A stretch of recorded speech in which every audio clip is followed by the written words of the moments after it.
आज की कहानी में ऐसे परिवार को देखने वाले हैं जो हमेशा हवस के प्यासे होते हैं।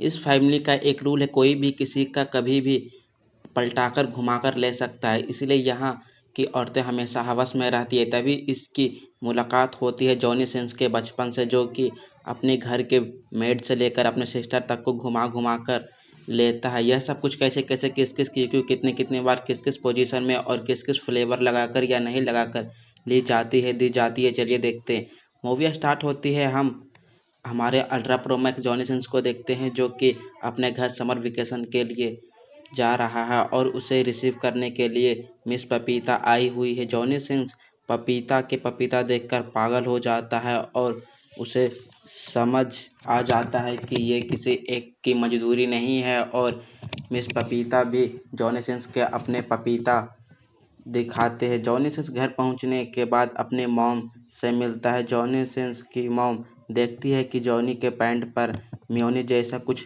लगा हुआ है। हमें यहाँ पता चलता है कि मिस पपीता के पपीता देखकर जॉनी का यहीं दही जम गया था। ये बात जॉनी के आंटी को समझ आ जाती है, तो वो जॉनी की मॉम की बात को काटते हुए पैंट को साफ करने लगते। ये झुक जाती है। ये देखकर तो जॉनी का खड़ा हो जाता है, क्योंकि उसे लगा था कि शायद ये तो अब उसका मुंह में ले लेगी। फिर जॉनी अपने बहन से मिलता है, जो कि उसकी फ्रेंड भी होती है। जॉनी की सिस्टर जॉनी को रियल पॉर्नहब की दुनिया में लेकर जाती है, जहाँ पर जॉनी फिर से मिस पपीता से मिलता है। तभी मिस पपीता जॉनी के सामने अपने स्कर्ट उठाकर गहरी गुफा से झील की पानी बाहर निकालने लगती है। जॉनी को ये देखकर फट के फ्लावर हो जाती है। फिर जॉनी वहाँ से थोड़ा आगे बढ़ता है तो उसे घपाघप की आवाज़ आने लगती है। तभी वो देखता है कि उसी के घर की मेड की टांगे किसी ने उठाई हुई है। ये देखकर जॉनी की फट के फ्लावर हाथ में आ जाती है, पर मेड ये देखकर हंसने लगती है और वो कहती है कि तुम पीछे से मारो। पर जॉनी ऐसे डरता है कि जैसे उसने पॉर्न नहीं हॉर्न देख लिया हो। तो वो रात में जब सोने जा रहा था तो उसे बर्तन की खटखटाने की आवाज़ आती है। तो वो बाहर जाकर देखता है कि वही मेड दरवाजे के बाहर झुकी हुई है और अंदर से कोई उसकी गेंद बजा रहा है। फिर मेड बाहर आ जाती है। फिर जॉनी सोने जा रहा होता है तो उसकी सिस्टर बताती है कि आंटी भी पन्नी पैक है और क्यों ना तुम उसे ट्राई करो और पन्नी उतार दो। फिर अगले दिन जॉनी जंगल जाता है और अपना लंदन हाथ में थमकर बैठ जाता है। फिर उसकी घर की सभी मेड यहाँ आती है और कुछ दूसरे को ही दबाने और चूसने लगती है। फिर दूसरी तरफ मेल सर्वेंट्स आते हैं और उन्हें देखकर वहीं पे हिलाने लगते हैं।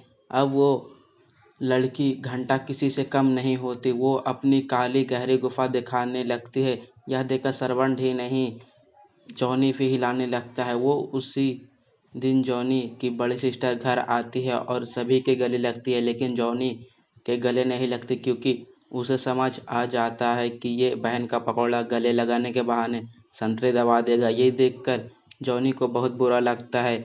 उसे कुछ प्रॉब्लम नहीं होती सबसे संतरे दबाने में, और उसकी जॉनी को देने में फट जाती है। जॉनी को चर्च लेकर जाती है उसकी छोटी बहन और कन्फेसर रूम के बगल में छुप जाती है।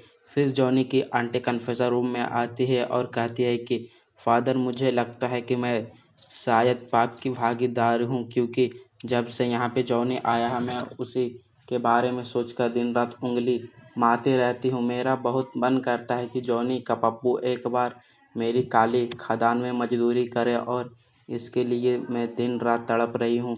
जॉनी ये सुनकर इतना खुश होता है कि वो वहीं पे हिलाने लगता है। पार्ट 1 यहीं पे एंड हो जाता है, और पार्ट 2 देखने के लिए 100 लाइक कर दो।